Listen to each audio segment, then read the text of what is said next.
If you enjoy listening to inspirational stories from people just like us, facing the fear and doing it anyway, then you're in the right place. My name is Claire Hill, and this is the No Rest for the Vivid podcast.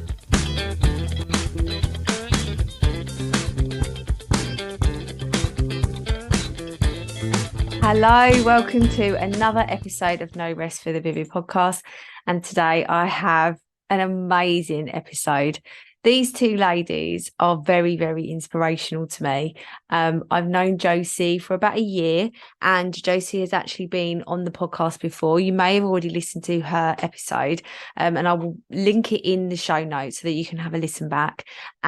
Josie May is a wonderful business coach, empowering women, and she also has a friend, Charlotte Balbier, working with her, and together they form the Money Mavens. They both come from very different backgrounds before they became coaches, and then fell in love on a mastermind, and now are best buds, running a business together. And it's just really a bit of a dream come true when you meet sort of like your business bestie and can create something so powerful.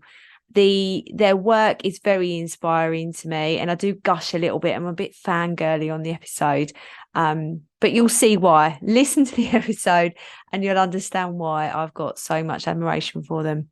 If you like this episode, please share it, please download it and review as well. I'd love to hear your reviews of and how I can make this podcast even better. All right, happy listening. Good morning, lovely ladies. Hello. Hi.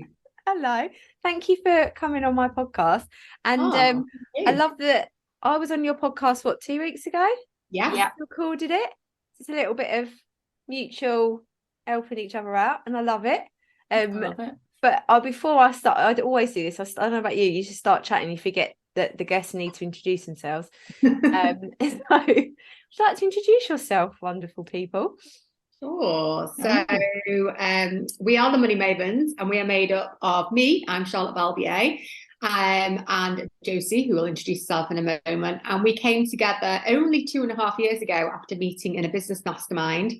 My background is I've built and sold brands. I was in the wedding industry for 20 odd years. Built a massive brand, sold it. Then everybody wanted me to mentor them and coach them. And I kind of fell into this world, this whole new world, but I wasn't feeling it on my own. And then when I met Josie, I was like, you'll do for me. I love you. Let's start a business together. And we kind of organically came together, put programs out. They were literally selling out. We were like, oh my God, this is amazing. Both wanted to do a podcast. So we started our podcast just over a year ago. And that's when things became much more real.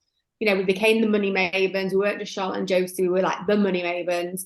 And then this year we officially took it to being a limited company, merged together, got an office, and literally best thing we've done. We've literally not looked back, and we support women through high-end masterminds and one-to-one, and we just love it. And we get to work with each other every day, which is amazing because it's built on a friendship. So that's a very short snapshot of the Money Mavens. She's so good at doing the intro.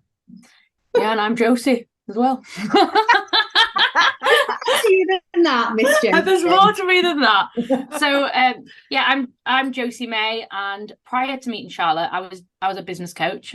Still am a business coach, but I was working just for myself. And prior to that, I'd been a social worker. And so when Charlotte and I met, we just got on really well. And you know, we've slowly merged ourselves into one business where that's totally our focus. And you know, that's a bit scary when you've been doing your own thing for a while and kind of relying on yourself and knowing. We had to kind of start again almost. So we both had successful businesses in our own right, but when you start a new one, we knew that we had to kind of let go focusing on those old ones and put our energy together on the new one. And it's kind of a scary thing to do that. And it's the best thing we've done. And so yeah, I'm happy to be here, Claire. I've been on your podcast before and I loved it. Yeah, I will tag that episode because you talk a lot more about like and I loved talking to you about that because we're both obviously from that what is it, like social, because I was a social worker, like local authority. That's it. Working for the government. I forget like literally what the words are now. I know. Somebody asked me something the other day and I was like, you know, that and I just completely forgot, and I was like, that was my life for years, and I've forgotten the name of the report. yeah the acronyms go out of the window, sort of thing. But that was a really good interview. So for anyone who's like in education at the moment, or have been there, or in social work, or anything local authority, and being able to have to like break out those boxes, break away that is a really good episode, so I'll tag it in the thing. But it's so wonderful. Like I knew you two knew each other. I'll get my words out. Before I sort of met Josie, but I met you, Josie, through Emma, and obviously Emma's like the lushest person ever. And I've been on her podcast, she's been on here, and then I've seen how the Money Mavens had started. And when you first started the podcast, it was just around the time that I started this one, and listening to it was really wonderful to hear another person's journey of starting a podcast. You know, when you start and it's like rough and ready, but that whole thing of, not saying that yours were, mine definitely were, but that done is better than perfect. But how so the information in there is so good. And there's an episode, and again I'll tag that one, about the 5 things to do if you're feeling in your lack money mindset, which I'm sure you're going to talk about. But I did the money drop thing that you talk about in that episode, and I need to do another one because, and I'll let you, what is a money drop? I'll let you talk about it, because and how it links to having a good money mindset. So the thing with money is, like, if you try and hold on to it, if you try and like restrict it, it's a very lack mentality. Money has to flow, it has to move. Like, money is meant to move and flow. Like, if you hear about cash flow, that's money moving. And so often people get into, like, they're feeling tight around money, and so instead of letting it move, they try and hold on to it really, really tight. And what that does is it creates more lack. And if we believe money's tight, we're going to see more of that. You've got to trust that money's going to come, because it's the one thing that there is no lack of in the world. When you look around, there's money everywhere. It's the one thing that wherever you look, everything you see is worth something. This phone or this computer you're listening onto now is worth money. Like, everything's worth something. So there's money everywhere. And it's so easy to forget that sometimes. And so the money drop is a way of letting go a little bit, letting go of the money. And what we ask you to do is basically go and get a note, £5 note, £10 note, £20 note, if you're going to go really far. And then just basically leave it somewhere and try and not to control the outcome, because what you'll be tempted to do is try and control it so somebody who needs money finds it, or, you know, like a single mum finds it, or, you know, it's you'll watch like where your brain goes, where you're trying to do it. But what we want you to do is just drop the money and just trust, walk away, and just trust that the right person will find it, that the universe will leave that money with the right person. And it doesn't matter who they are, and you don't care, because you're just letting money go, you're letting it flow, and trusting that it's going to come back to you tenfold in some way. And so it's a really interesting exercise. I'd love to hear your experience of it, Claire, because it brings up some funky stuff. Yeah, well, I went in, I did control it too much. And I imagine the next one I'm going to do, I'm just going to literally stand there with my eyes closed, like, come on, in the universe, take it. And like the wind just blows it away. I love that. But I did control the first one, because I was like, oh, you know, where would I have loved to have seen some money? And I went to the breast pad sections of Boots, where I was like in that kind of early newborn phase where it's all really tough. That's where I put it. And I wish... but it's so hard to let it go. And I remember walking in thinking, I am going to leave it there. And like, it was really nerve-wracking. It was so strange. Like, I had goosebumps. I was shaking a little bit. I don't know whether it's because I thought somebody might see me put a 5 there and be like, what are you doing? But yeah, it was just really strange. But then you walk away and you're like, oh my God, I feel really good. It's such a weird experience. Really weird. The last one I did, I left it in a bus stop, you know, on the, like, you know, in those on the seats of a bus stop. And I suppose that might be trying to control it a bit, because whoever found it probably is getting the bus or whatever. And, you know, like, I don't know, but I left it in like a hole there, and I rolled up the fibre and I just stuck it in one of the holes in the metal seats, you know, that people sit on in the bus stop. But you can't help yourself, can you, but wonder, like, ooh, who's going to pick it up? I hope it goes to somebody. But it's kind of it's a crazy experience. We've had people, I think a good one is like throw it out the car window, just let it go. That was one of my favorites because it can go anywhere, and it just feels really free. And I just imagine them almost like what they call those two ladies in the car, can't remember, but Cagney and Lacey, or what are they called? Bonnie and Clyde. Oh, I know what you mean. I know those two women that go off the cliff. Yeah, Cagney and Lacey, I think, isn't it? No, with Brad Pitt film. Yeah. Thelma and Louise. Thelma and Louise. Yeah. So, like, we got there in the end. Like wearing headscarves and driving through the desert. I mean, they were driving through like Kent or somewhere, but it's fine. But they just opened the window, threw it out, and I was like, I love that. I mean, I definitely got better with controlling mine. I was really overthinking mine when I first started doing them. I'd drive. She was driving to another town. I was driving to another area because we live in a really affluent area, and I was like, nobody needs to buy £10 around here. Like, I was really overthinking it. Then I was like, going to the baby section, opening the milk thing, I was like overthinking it, and I was like, this is ridiculous. Now I've got into the habit of just doing it in the park. Like if I'm walking, I'm just like, just let it go into nature, and it will. And then I started thinking, oh, but a squirrel will eat it, or a dog will eat it, and then they'll be shitting out £5 notes, and every little rolled up £5 notes coming out of squirrels' bottoms. But I've let it go. But what's interesting is it really brings up your own money blocks, because people might think, oh, that I can do that. And it's all right, like people can give £5 to charity. But when it comes to the money drop, there's a kind of like all these feelings come up and people really resist it. We heard about people going back to check if it was still there. I did do that. Yeah. And it's there's so much control around it. And there's kind of it brings that all up, and then that you have to kind of let go. And there's a release when you let go, and it kind of relaxes you in your money mindset in general, because you're like, okay, I can't control this, I've got to let go. And there's a power in that, and that's the kind of energy you want around money. You want to trust that it's exactly where it's coming to you, and it's going exactly where it's meant to be. And there's that trust. When it comes to money mindset, it's a big part of it is just trusting that everything's working out, and trusting that everything is working in your favor. And that can be really difficult if you're struggling. Like we're not denying that. But it doesn't help to be fearful, and it doesn't help to think lack. It just makes you more restricted, and you attract more of that. And it is designed, money is designed to flow. So by you giving that away, by you being so like free with it and okay with it, you're allowing those blocks to open for then more money. So say you let go of £5, £10, whatever, you could get £1,000 back.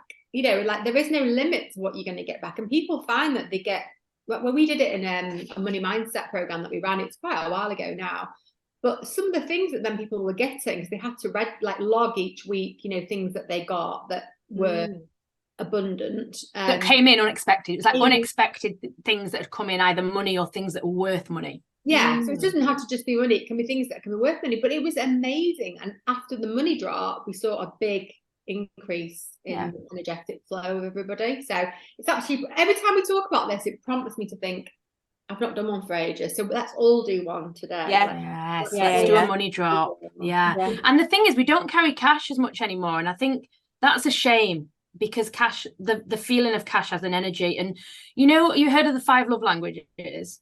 Yeah. And if yours is touch, for example, you're likely that your money love language is touch as well. So if that's the case, get yourself some money that you can hold, keep some money in your purse, touch it, smell it. Like money doesn't smell as much anymore now that it's plastic instead of paper.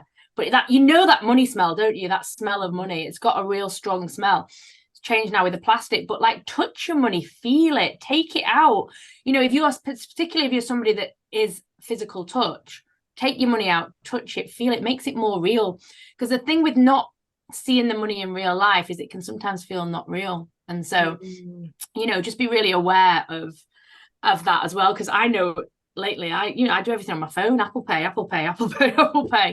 And then you sometimes kind of get disconnected with money. And we want to have a relationship with money. We want to love it and have a relationship with it. And it's a lot easier to do when you can touch it. It is. And I actually got it on the table here, and this is not like, I don't know why it's on the table here. But I dug out one of my really nice red mulberry purses that I love, and I've been putting money in it, and I've been trying to engage and remember that I don't need to pay for everything on my Apple phone. And I've got all these beautiful purses, and again, that's like showing respect to your money. You want to hold your money in something beautiful. You want to hold your credit cards in something beautiful. Nice now, touching this, like, I'm a touchy-feely person. I'm very visual. I like nice things, and so it's like, again, a sign of respect to the money. I just looked in, and I actually haven't got any money in here, but only because it was my friend's daughter, and I gave her everything that was in my purse. So if you've got a tatty purse, or one that you don't like, or that needs a leather one that needs a clean, for example, or a material one that needs to go through the washing machine, like, that's not good energy. It's like holding your money in something that's not giving it respect. So either buy yourself a purse you absolutely love, or clean up the one you've got, or, you know, just make sure that it's all organized. It's not full of old papers. It's not full of coins from Egypt and other countries that you can't even use. Like, respect your purse and show respect for your money and your cards. Another little tip is, I have little smiley face stickers on my cash cards. And it's just a reminder. I put one on each side. You can buy them. You can buy, you know, I'm sure you've seen millions of them, Claire, with being a teacher when you were a teacher. You know, those little like smiley faces. And literally, I haven't got my purse on me at the moment, but I stick one on the front and one on the back, so that when I go to pay, it's a little reminder to give gratitude for this. Because too often when we pay for things, we can be like, oh, how much? 89 quid. But what it's a reminder is to be grateful every time I pay for something, because again, we want that good energy to go out so that we can receive more in. We can't resent the money going out and expect more in. You've got to be aligned with the whole flow. So those little stickers. I've also got a little piece of paper in my purse that says plenty more where that came from. And so if I look in there, I can see plenty more where that came from. And it's just like, woo, just makes you feel good about money. It's a little reminder to get into that feeling of feeling good. Yeah, I honestly really love that little smiley face tip. And I think that from both of you following, you know, as long as I have, there's little snippets. If you don't follow these ladies, please go and follow them, because I've actually got you recorded on my phone, Josie, one day when you were having a really shit day, and you've just gone, I just have to believe that I'm in exactly where I'm supposed to be. And it's one of them things, and both of you have alluded to, as you're talking about money, about just trusting the process and letting go. And the money drop is like it is a way to start feeling like, oh, I can let go of that, because there's so much, we're talking about money and flow, but there's so much of that in running a business where you've got the energy and you have to let go of certain things and just trust. And that is such a tough thing to do. But both of you, when you met, you must have been like, the universe has literally pulled us together. Was it like love at first sight when you first? It was for Charlotte. It was. I am a little bit extra, it would seem. And when we met each other, and this stuff sounds so ridiculous, but I'm just going to say it because I've said it before anyway. But I did have this like overwhelming feeling that I'd known Josie before, that she was meant to be, and I had been manifesting wanting to collaborate with someone. I didn't know what it was. I just kept feeling, because I'd gone from having another business with a really big team, a business partner. I was so lonely on my own. I just wasn't enjoying it. I enjoyed my clients, but I didn't hate it being on my own. And I was like, wouldn't it be amazing if I met someone who I got on really well with? We were really similar but different. You know, I really recognize the importance of partnering someone that's their strengths and my weaknesses. And I was like, well, thinking all these things. And then we literally met. It was a real coincidence. It was one of those things. And then when we met each other, it turned out we lived walking distance to each other. And when I walked in, I was like, oh my God, this lady's amazing. She's really like engaging. She's really fun. We were having a laugh. A bit like a first date when you have that chemistry and you're like, oh, and then you start thinking, oh God, I wonder if we get married. I wonder what our house would be like, and you start going like off on those like crazy thoughts. If that's just me, but I don't think it is. But yeah, if it had been a first date, it would have been a bit, what I said to Josie was, I know this is going to sound really crazy, But I think you and I are going to start a business together and we're going to make loads of money. And it's a bit like going on a first date and saying, I really fancy you, let's get married. And him being like, yeah, you're psycho, blocking you and running for the hills. But Josie was like, she said the magic word. She was like, and we're going to make lots of money together. And I was like, okay. That's where I got her. I can get on board with this. Yeah. I can get on board with this. So yeah, Charlotte was kind of super, extra. said that straight away. And for me, like, I got on with Charlotte straight away. I really loved her company. And we had the same, we did similar things. Like, we were both mentoring female business owners, and we both had a real desire for luxury and making more money and talking about money, because so many people are scared to talk about money, and we could openly talk about it, and it's unusual. That it's really unusual. And so I definitely felt a connection with Charlotte, and when she said that, I was like, okay, whatever, like, it wasn't as real for me. But then as our friendship developed, we started co-working together. Like once a week we'd like work together, and basically our friendship developed, and then we decided to bring out a course together, and then that went so well, and we realized, like, Charlotte's a real creative. She's a visionary. She used to design wedding dresses, and so she's all about the pretty and making things gorgeous and people having an experience. Like, you're really about that, aren't you? People having an experience and like big visionary thinking. And I'm very methodical and kind of like strategic thinking in terms of like plans, and I'm very good at IT. And so whilst we're very similar in a lot of ways, and everyone's like, God, you're so similar, we're also super different. And like, when we're organizing anything, the thought of, like, Charlotte puts parties on and stuff, and the thought of that just makes me feel sick. Like, it's too much, like, ooh. But then if I do anything IT, her head's like gone. Switch off in about 3 seconds. I'm like, you're doing something IT, right? I'm just going to go and make something or do something or plan something. But it's amazing, and that's what you need in a business. Like, when you're building a team, and at the moment there's only 2 of us, but say we bring in another, we are looking at bringing in a 3rd person to assist us. We both wrote down all the jobs we're not very good at or we don't enjoy doing, because you should always look. But what we do as business owners normally is we look for someone that's like us. So we're naturally drawn to someone that's like us. But what I think the magic between Josie and I was that we are very similar, but we are really different. But what the reason we're the same is because our values were the same and our mission was the same. And I clocked, as soon as I walked in, I was like, oh, nice Gucci bag. Like, she's for me, yeah, like that. And like, we were talking about like nice holidays and things we wanted to do, but then also we both like having fun. And I think that's why we just really aligned. And I think what I love about us is that we've built this on friendship. And we've always been about bringing women together. And like, we were in the same, people could say we were competitors. We were both going for female entrepreneurial or, business owners wanting to coach them, but we never saw it like that. We always celebrated each other. 1 month I'd have a better month, Josie would have a better month, but it was never like, oh God, I'm really jealous. Never, ever felt that. Yeah. And for us to have an equal partnership, which is what we've got now, you have to have that. And you also have to want other women to do really well. And that's all we've ever wanted. Like, and there is no competition. And I think like we're both good at recognizing that. And I wasn't always. That's something that's come with time and obviously putting some focus on it. And, I know you spoke about this on our podcast, Claire. Yeah. But, if you're always looking about what other people are doing, and say, oh, they're charging less, or they're doing this, or you've taken your focus on yourself and your own amazingness. There's only one you, no matter what you do. There might be 100,000 coaches, business coaches, or money mindset experts. There's only one me. There's only one Charlotte. And so, we don't have to worry about anyone being competition, because no one's us. And that's the same for everybody. We all put our own spin on things. And you've got to really trust in that, because as Charlotte always says, one of her favorite things to say is people buy people.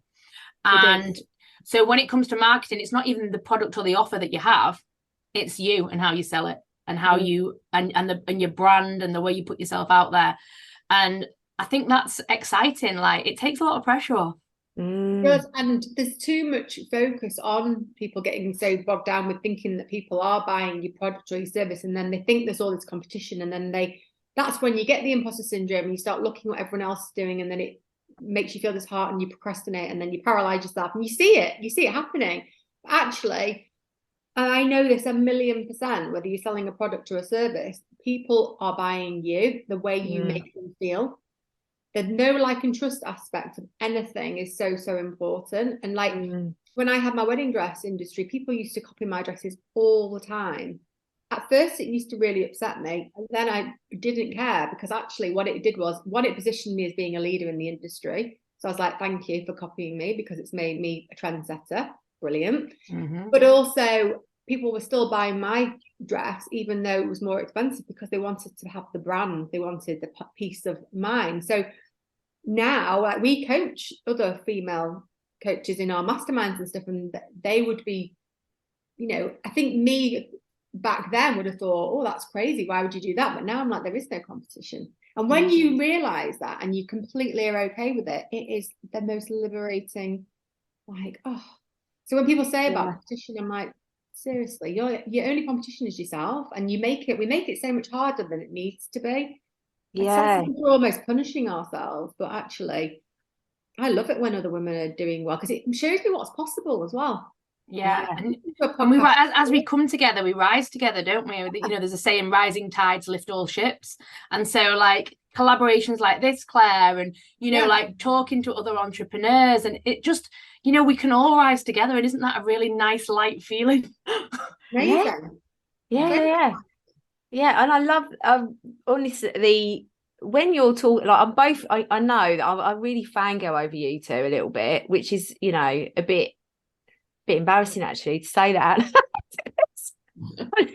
But I think both of you are so inspirational for both reasons, because, you know, for Josie, you worked in the local authority and look where you are now. And for Charlotte, I know about your wedding dresses. You know, like, I'm at that age where you knew what a Charlotte Balbier wedding dress was, you know, you knew that. And then but that creative side of it as well. And I think from my businesses, obviously with Vivid Wire and Vivid Club, there's so much I can gain from both of your insights as inspiring for me. And I look up to both of you a lot, but it's those little nuggets that you give, like this podcast. If you listen, you know, I'll probably listen back, because the nuggets that you both just churn out, it's like literally churn. But it's funny you were saying about how, you know, we get in our own way and we can feel like it's tougher than it actually is in regards to competition.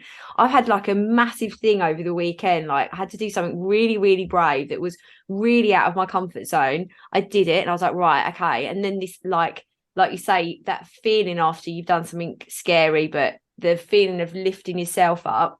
And then I realized, I was like, I'm creating struggle just for struggle's sake, because whether, you know, my background, my childhood, all of that, but also the people that I'm, you know, my husband still works at the council, he works with homeless people. So it's like I have to feel struggle to sort of fit in a way. But then I was like, no, I don't actually. I'm creating a struggle that's not there. I bloody love, like, I'm working right now and I'm talking to two women that really inspire me. I'm just going to embrace that joy. There's not going to be any struggle with that, but it's very easy. And I know we said in the other podcast about, you know, the big leap and upper limit problems, but there is so much that we can create the struggle in ourselves and how we see the world. And it links back to money and, like you're saying, paying a bill, being grateful for the fact that you've got electricity to run your home. So be grateful for paying the bill. It all links round of how you see things and how you can create a struggle that's actually not even there. It's almost people romanticize the struggle, because we see in movies how people overcome hard things to achieve, or the starving artist. You know, it's something that, you know, it's a saying that people understand. Like, and I know you attract, Claire, a lot of designers and people that creators, they make things. And again, that's like an artist, isn't it? And so there's almost like giving up all your life for your love, for your passion. You don't have to do that. No. And it's almost like a romanticism around it. And we can subconsciously create a struggle that isn't there. And it sounds like that's what you were doing. And it's really good that you noticed it. And we're like, actually, I don't need to do that. Yeah. But I think all of us can do that, because there's something about, like, romantic about it, almost about, oh, I overcome this big thing. But if there's nothing there, let's not make it any harder than it needs to be. Like, But if you look at any, like, big stories about anyone that's made it, you know, like, I'm talking like gurus or famous brands and everything. And like, I've done a lot of research and looked into things, and I used to get interviewed a lot about like my career, and the media always want the sob story at the beginning. It's not, you've got to make one almost, haven't you? It's not interesting, like to have come from, you know, you've got to almost have started from literally on the streets. And I remember reading one about I'm not going to say who they are, but I suppose you can. It's that innocent fruit smoothies. It's in the paper. I think I can't say it. But I remember reading their story, and it made out as if they'd literally come from nothing, and like they were just sat in the kitchen one day, and the world was against them, and they had no money. But actually, when you look at them, they were like, both had amazing jobs, both lived in London, really like middle class, like got a massive cash injection from a big, company. And it's like, but the way they romanticize it. So then you get all these people thinking that that's the way you have to do it, or that's the only way to do it. Or if you haven't got that story, you almost feel bad. Because I remember when I was interviewed and people would be like, so tell me about like when you couldn't pay your bills. And I was like, well, I didn't really have that time. Like I wasn't always really like making loads of money, but at the beginning I still worked, I built myself up. And they were it's like, still an achievement to work hard on something. You start something off, any business, work hard and make it happen. You don't have to have all the struggles as well. That is still a massive achievement, and we should celebrate that for other women. Like, yes, Charlotte might never have not been able to pay her bills. She still worked her ass off to create a multi-7-figure brand. Like, don't think because there's not a sob story, it wasn't a big achievement, because that's not true. It was like, because I wasn't homeless, or I didn't like have to do all these things, and it was like, but then I was like, felt bad. And then it's ridiculous, because actually you're right, I did have to work really hard. And like when people tell like funny stories about how they used to turn up at people's shops in this awful Mondeo, not that there's anything wrong with Mondeos, but I had this Mondeo that I'd battered it. I'd absolutely battered this car. I'd like gone up curbs in it. I'd scraped it. I was so embarrassed. I used to park it around the corner and look at the dresses round, because I was thinking, I can't sell these premium dresses in this old banger. It was just awful. So there is a story there, but I think I was just found it all a bit cringy, because I was just like, I'm playing into the whole system. I'm playing into this whole thing, and actually I just always knew I'd be successful. It's like X Factor, isn't it? It's like X Factor. They always want the sob story. Somebody can't just have a talent and turn up and be allowed on. They've got to have something behind it. It's because as humans, we want a story. But I suppose it's for listeners. If you haven't got a story, that's okay. It's okay. You are worth as much as any other brand, because, you've just put your head down and worked hard. You might not have had massive challenges. Everyone has challenges in business, but because they're not massive, and it doesn't mean that your business isn't worthy, because it certainly is more than. Yeah. But also escaping any labels that have been, even if you have had a sob story, you don't have to hold on to those labels to feel like you are. It is worth more. That's so. And I know you do a lot of work around trauma, Claire, and that's exactly it. It's kind of it that can reiterate trauma, can't it? If somebody's got to keep bringing that up as part of the brand or whatever. You do you is what we say, don't we? Yeah. And if you want to talk about things, amazing. For me, I found I get uncomfortable, but that's my stuff that I've got to figure out, and like everybody think, like you just said, just be you and don't feel bad for being you. That's something that I definitely have to work on. I think I'm giving myself therapy here. Self-therapy is the best. Self-therapy, yeah. It's cheaper. Not that you hold on to money, but I'd rather spend it on a bag. But I feel like it's a transition though, and it's about, and going back to what you were saying about money, it's this work that you have to do every day. Like you put in that, facing the fact that you've done a really good job, and reminding yourself that's an everyday thing. Talking about money and putting those labels on your cards, that's an everyday thing. And it's about it always working hard. Like I don't think you get to one place and you're like, oh, my mindset is perfect, I feel No. so good. And I think as well, Charlotte, I think it was on a live or a podcast episode, you were talking about how you were going to the gym and you just started feeling it like it was a bit easy again. And then if you feel like that in one sense, then maybe you're feeling comfortable in business and you like that sort of edge of discomfort and how it can push you. And I really resonated with that. I was like, oh yeah, I do feel a bit comfy. And then when I feel a bit comfy, that's when I create the struggle that doesn't actually have to be there. Instead, using that, creating a bit of discomfort that goes the other side of the coin, like not backwards, if you know what I mean. I feel we have to stretch ourselves, don't we? Yeah. This is why we're business partners, because you just took the words right out of my mouth. Literally, that's when you go, right, how do I get stretchy? Where am I going to stretch myself? And in all aspects of my life, because I definitely have gotten a comfort zone with lots of things recently, which you're going to do because you up level, don't you? Up level, get comfortable, stretch, up level, get comfortable. Yeah. And so then I'm always like, okay, because for me, being comfortable is the most uncomfortable place to be in the world. I actually don't like it. I like it when I'm stretching myself. And that is typical of somebody that's very entrepreneurial. I like it, I buzz off it. I do. Yeah, I think I'm the same. Yeah. I like it. There's a time when I do like being comfy. Like, I don't like to work in December, so I'm quite happy I'm gonna, sit on the sofa, watch TV and eat and stuff. But by the end of December, I'm like raring to get back. I've always taken like 3 weeks off in December where I'm just like, I allow myself to just take that time. But the rest of the time, I don't find comfort zones comfy.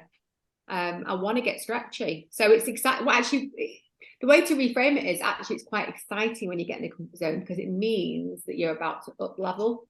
It's really exciting, and it doesn't. And I used to really struggle with that, because I think, I don't know what it looks like. What if I can't do it? And and like tell myself all these things. Whereas now I'm like, oh, okay, this is exciting. What, because I can look back at so many years now of doing this. And I think, wow, I have come such a long way. This is really exciting, that there's something really good on the other side of it. And again, it's just training your brain. Yeah, and getting the experience. When you said that, though, I was like, what am I feeling comfortable in? And I realised, and this is such a juxtaposition, really, because I felt comfortable being a last minute Linda, where I wasn't on top of, even though if a client comes to me, I will plan, and anyone in my membership, I can plan and strategize for you like the cows come home. I know exactly what to do, but I get in my own way sometimes of doing it myself and not being consistent enough. So when I was thinking about, well, I'm feeling comfy with that's enough, that will do, just feeling like I'm like on the back foot all the time, because I always get away with it. I can wing anything. But I was like, no, actually, I'm going to stretch myself and become more consistent. And how things have developed and how I feel in myself just by doing exactly what I teach everyone else to do, it's like, just it does actually stretch me, because I'm battling all the time with going, but you always manage to do it anyway. Look how much you've grown the businesses by basically winging it a lot, even though I can teach the way that makes you feel really good.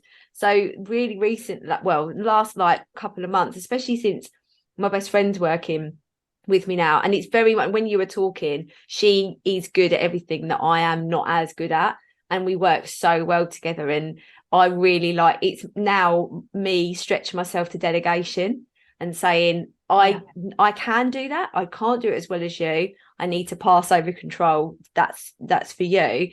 But just stretch myself to be consistent. So if you can stretch yourself in lots of different ways, but sometimes it's just the foundations. Like, have you definitely built those foundations of consistency and making sure you're as productive as possible, not getting in your own way, procrastinating, all of those things. Once you've mastered that stuff, then I'm quite excited about what's the next thing that I'm going to stretch in and how things go. But you're right, it's so exciting when you feel like that. It's so funny because we're exactly the same. I'm a real planner, but then I'm a winger. I wing it.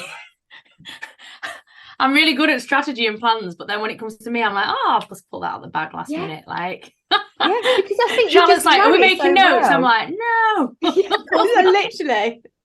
I'm clipboard Charlotte. Be like, I'm just looking on my kitchen, like my dining room table, for example. I've got like 4 notebooks, loads of pens. Everything will have like thing. And then Josie's just like, oh God, just put that away. Like, to be fair, Josie is brilliant at I always say about Josie, like if we walked in a massive room of 1,000, 5,000 people and said, stand up and talk about X, she'd stand up and absolutely smash it. And they'd be like, it's like a TED talk. They'd all be like, oh my God. And I'd be like, what's my name? Can't remember. Just absolutely, because I'm a perfectionist and I want everything, because when you make wedding dresses, you are a perfectionist. There's no room for not being perfect. So I have to stand there with it all prettily. Better now though, because I think over time you've gone from like big streams of notes to just bullet points. Yeah. So, it's funny, you can definitely speak more. No, I can. And that's because I've learned from Josie and looked at it and thought, you know what, I can do this. I know it all. It's just I get panicky. But like sometimes I will just do it off the cuff and she's like, who even are you? Where's your pink clipboard gone? I'm like, I don't know. Who even am I? That's good though. So you're getting to that point in your career where you're still like, this is what I love, isn't it? You can be doing something for so long and it just doesn't end, like development. I love it's forever. It's a lifelong journey. It's not a destination, is it? It's a journey. Right. And like we're going to be 80 and we're going to be doing mindset work in some way. And we're going to evolve as people, and we're laughing about how Charlotte and I are different, but I can forget things because I can wing it. I can miss something. You'll know this, Claire, because you're similar to me. Exactly the same. And, so I can stand up and talk to everyone, but I might miss a valid point, whereas Charlotte will prefer to have the notes, but she's not going to miss anything. So it's good to have that balance. It's good to have, there's no right or wrong way of doing it. It's just different, isn't it? And I think we both can learn from each other. Like I quite like the bullet points. I can stand up and wing it, but when Charlotte puts her bullet points there next to us, say we're doing a podcast, I'm like, great, I'm not going to miss it because her bullet points are there. I wouldn't do it myself, but I've got the help of her there. I've got such a great story for this because I literally, on my wedding day, I was like, I wanted to do a speech because no wedding I'd been to, the bride on the speech. I was like, I want to do a speech. And I was like, right, I'm going to do a post. And I literally, on the morning of the day, found this scrap of yellow paper, put like 3-4 words down and just winged it. And everyone else, when they do this, they will have this like essays written out and everything. And my best friend walked me down the aisle. And I start off, because he's right at the top, I'm like, Sam, thanks so much for walking me down the aisle. I'll come back to you. But I never did. And I missed him out of the wedding speech. And at the end, he was like, you actually didn't come back to me. I was like, oh my God. That would be me. That would be me. Me winging it, thinking, I don't need to write anything down. It'll be fine. I'll just have a yellow scrap piece of paper, and just totally forgot him. And I always feel so bad about that because it's like, he walked me down the aisle. left him out. But yeah, no, this morning before we did the interview, I did my month planning, and I've got a massive wall planner. Though I saw the other day on one of your We've photos, got one. Yeah, but you've got like a whiteboard one, haven't you? It's perspex. It's clear. We got it off Etsy. It's clear perspex, and you can write on it and wipe off it. It's amazing. Yeah, so I need to send you mine now. Yeah, please, because I've just got washi tape on the wall. I understand. But who doesn't? My watch. That was my watch. It said, "I'm not sure I understand." Sorry, watch. But I've done that because I knew I had the podcast interview. I had a limited amount of time. I knew I had to do some content for the Vivi Club and do my planning. And unless I put myself under some kind of pressure, that's a detailed list, whatever. But I was like, no, I need to do that planning. But it's this kind of stretching myself to go non-negotiable, Claire. Like I really have to tell myself off. Just do it. But everyone else, one of my clients, I'm like, why aren't you doing that? I'm just giving such tough love. Why are you not doing that? It's going to solve every problem. I don't know what's saying. Yeah. I always say, I wish I had a coach like Josie and I, because we are on it, and for accountability, both of us are on it all the time in the mastermind. Have you done that? Have you done this? Voice noting them. I'm watching if they've done it. Like last night, one of our instead of watching if they've done it, we could be doing our own content. I was watching to see if one of our mastermind ladies had done something she promised she was going to do, and I was thinking, if only there was someone watching us like this, like a hawk. I'm on them, straight in this morning, swooping in at 7 o'clock this morning. But yeah, we are so good, aren't we? And I think all coaches can relate to this, because we get so passionate about our clients' results that then we kind of almost forget about ourselves sometimes, because we are so passionate about, you know, wanting our clients to do well. Yeah, and I get so passionate about when I meet people and I think, you are so magic. Yeah. I just want to unlock you and just get you at look at how bloody fantastic you are. Look at all the strengths and this.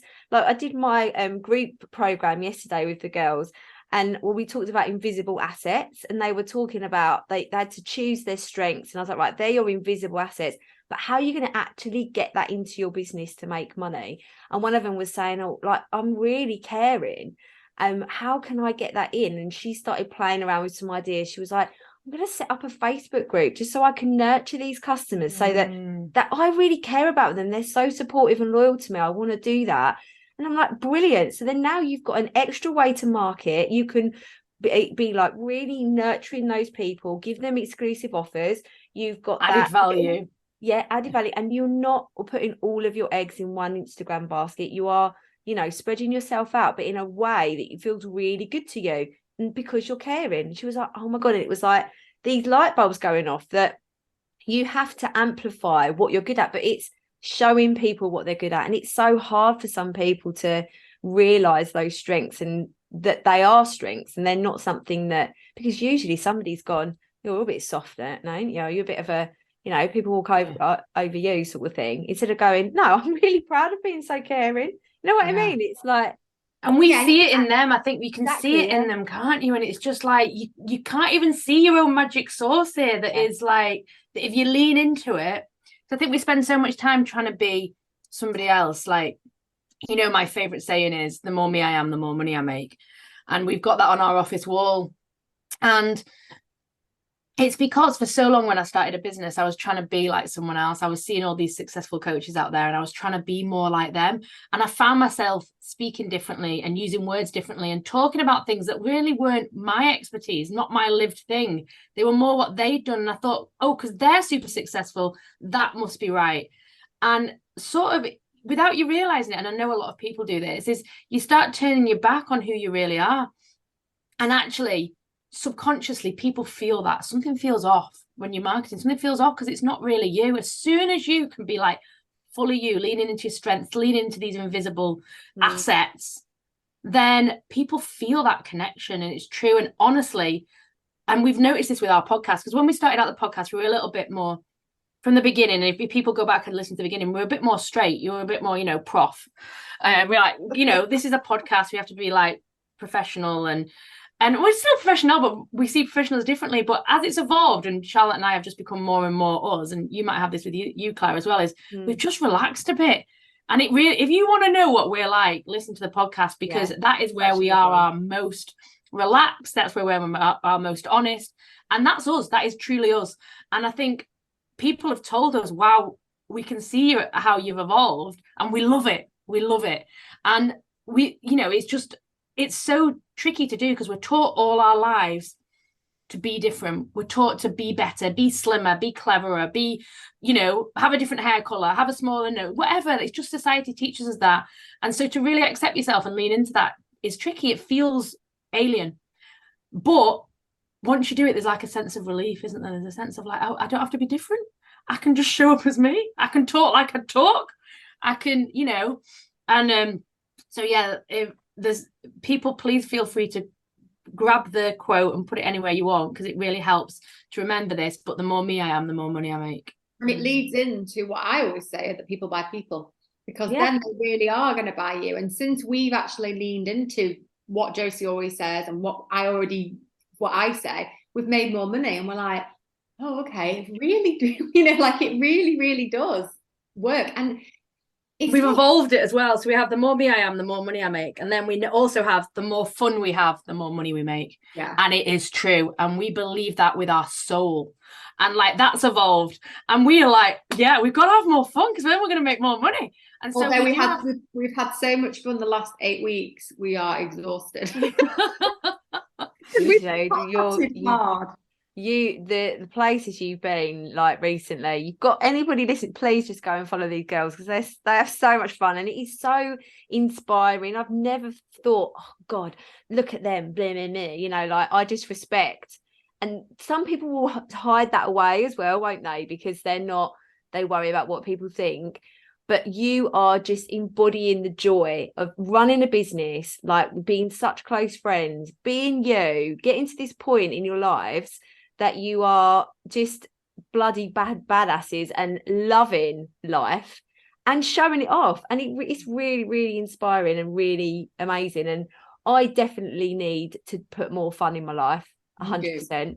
And but like I was saying earlier, this brave action I did I've really feel like my proper self. Like it's such a, well, I won't go into details about it, but it is like, I don't know, it's like I'm flying a little bit. It's really cool.